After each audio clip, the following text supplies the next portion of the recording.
The votes are in and we have a winner! Where is the Old Man Logan and Colossus playtest number 2? And was there a secret change to the Thanos boss fight in Alliance Quest Map 6? Yes, hello everybody, welcome back to the 14th of October edition of Marvel Contest of Champions News. Hup, hup, hey, hup, hey! No more hat gags, sorry guys. But before we get into today's news, please consider the following. Press subscribe, put post notifications on all, and get involved with the discussion point by having a comment down below and hitting the like button. Thank you.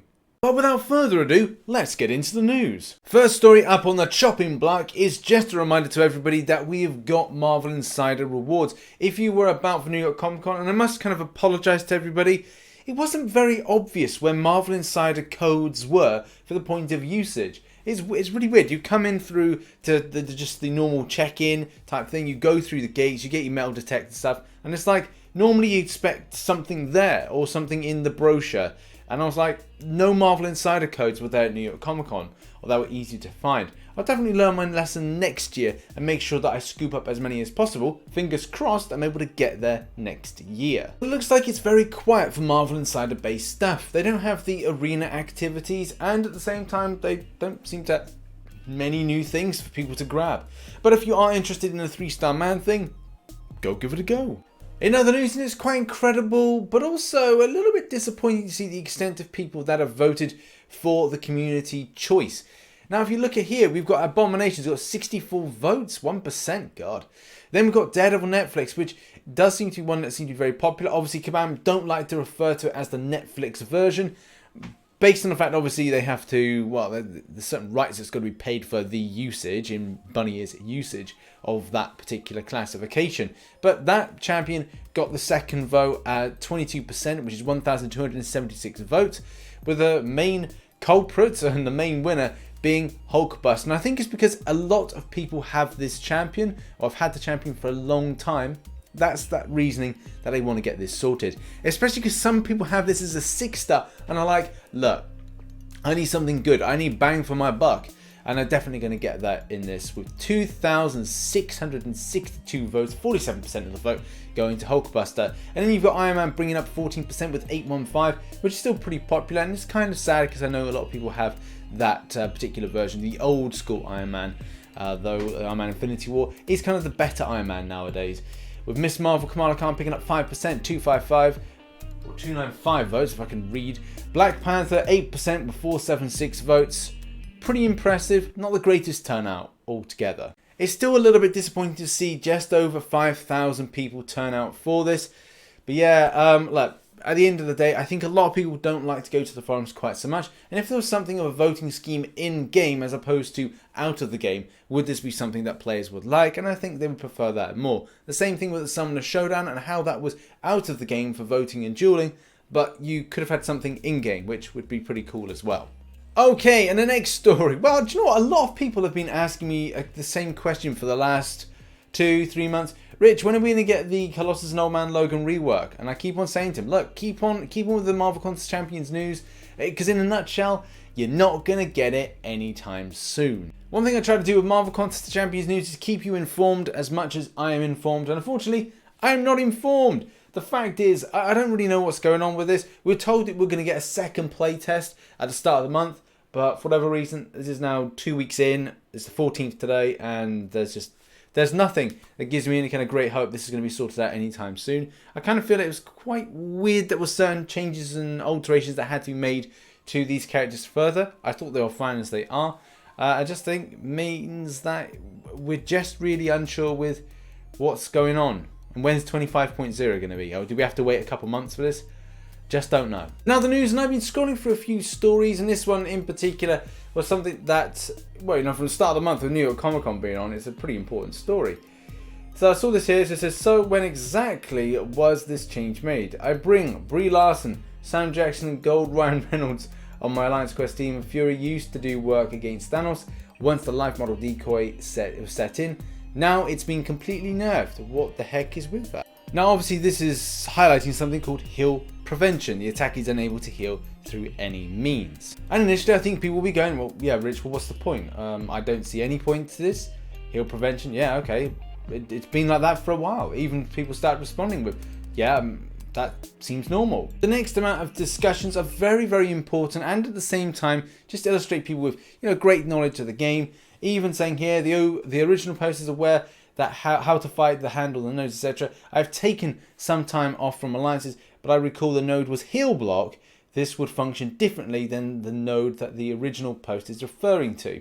Even go showing video evidence of differences, talking about aspects of degeneration from Nick Fury, and then obviously goes further. I can confirm too, it's changed. Before this week, Blade's Danger Sense would override heal block on occasions, but they had an actual image for heal blocking. But now the heal prevention Danger Sense will not override it ever. This was at this moment that Command Zibber drops in and says, hey there, we checked with the rest of the team and the node was updated to make sure it was functioning as it was designed, which it wasn't doing in all cases previously. The description was updated at the same time to make sure that the intended functionality was as clear as possible. Apologies for any confusion. Additionally, we've passed along the information and video provided of Nick Fury's continuing to lose health while he was below 30%. So the team can look into that as well. Obviously that is something that was picked up in this particular video thread, and it's very, very important for that to be picked up, because people will suffer if they're using Nick Fury and certain nodes are up, or certain kind of workings with that particular character are there. And I think it just goes to show the opinion from Gestress and Dalbot, who did the original post, just really echoes throughout the community. And it's all about communication.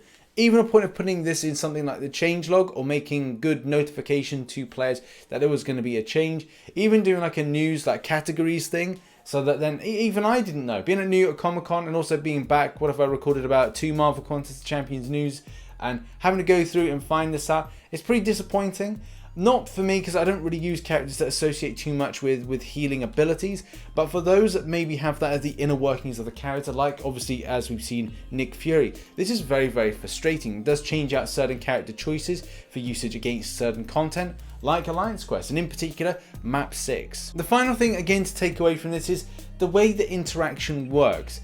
And something that I did mention when I did my interview with Luke from Kabam is the complexity of the game. And when even like Dave had the same kind of that conversation with Luke, the fact is, yeah, it's overly complicated for the sake of it.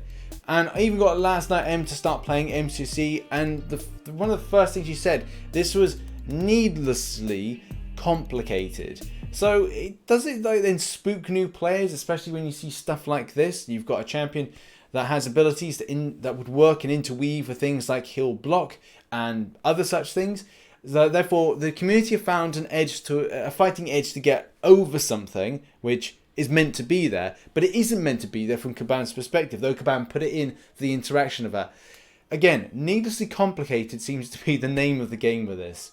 I hope you all managed to follow this story as it went on. And now on to our final story, which is arena predictions. I'm in a bloody good mood. And why I'm in that bloody good mood? Because I think I got predictions right. So if you watched Marvel Contest of Champions news on Wednesday, which for some reason not a lot of people saw this video, the fact is I did get a lot of this right. If you can see here, these were my previous predictions, and I'm like, okay, well, pretty happy with these. And if you go to some of the images, you're like, oh, you might have got some of these right, Rich, and I have done. I feel quite proud of myself. But there are some better cutoffs. I believe that Venom's probably got, as a 5-star, has gone close to 35 mil, even maybe encroaching into the 34 mil department. So I'm like, that is pretty cool. My predictions for round 2 are below here. Not any kind of great alterations, as you can see, but there are ones that I kind of feel that this might kind of shift just a tad. And I think it's like 6.7 mil was like a 4-star going for, so maybe the 4-star Venom, I would probably say maybe go close to about 6.5 to be more than safe. Maybe 6.2 was a bit too low for that. But Venom in round 2, yeah, between 35 and 40 mil is going to be fine. Maybe even shoot it up to 37 mil down the middle will be absolutely fine. Human Torch, I'd probably say put a little bit more in. Maybe it's something like 27 to 28 mil. Just to kind of like secure you that champion. So yeah, good luck to your grind for round 2 if you're going for any of these champions. Okay, got a little treat for you now, and this is going to be a reaction to a crystal opening. Em's been playing Marvel Contest of Champions. I've been trying to get an idea of beginner guides. I feel that when I was at New York Comic Con, the amount of people that were playing the game from a beginner's standpoint were just finding the game overly complicated and not really understanding it from the point of just going, okay, have a go, here you are, oh, I don't know really what I'm doing. And the fact is they get frustrated, they walk off, and they'll never play the game again. And that's not what we should have from a community. It should be quite welcoming, and also people should understand the game. But the main thing that I want to show you now is M opened up the legendary Triumph crystal, that Magus crystal, and I've got a reaction that I'm just like, what the heck is this? Actually, prior to filming this video, I literally threw something across the room because I was so frustrated and annoyed about this. Anyway, here you are, enjoy. I'll see you in the outro card. No, I'm videoing this. You've been back less than 5 flipping minutes. You spin that Magus crystal and you get that. That was my first crystal. What the? I don't know. Is it good? Yes. There we go. That has been an incredible jammy opening by M. Incredible luck. I'm very annoyed because I really wanted that character. God damn it. The fact is I don't know if she's going to continue playing the game. We are doing the beginner guides kind of set and seeing whether or not she understands it further. It's also very interesting to find this out from a new player's perspective. Rather than a YouTuber with experience, it's best to sit down with somebody that hasn't even touched the game, doesn't really understand it, and try and find out why they may not stay further on. Very interesting stuff. But the fact is, check out some other content here and here. Make sure you're supporting the channel by hitting the notification bell on all, and I'll see you in the next one. Bye for now.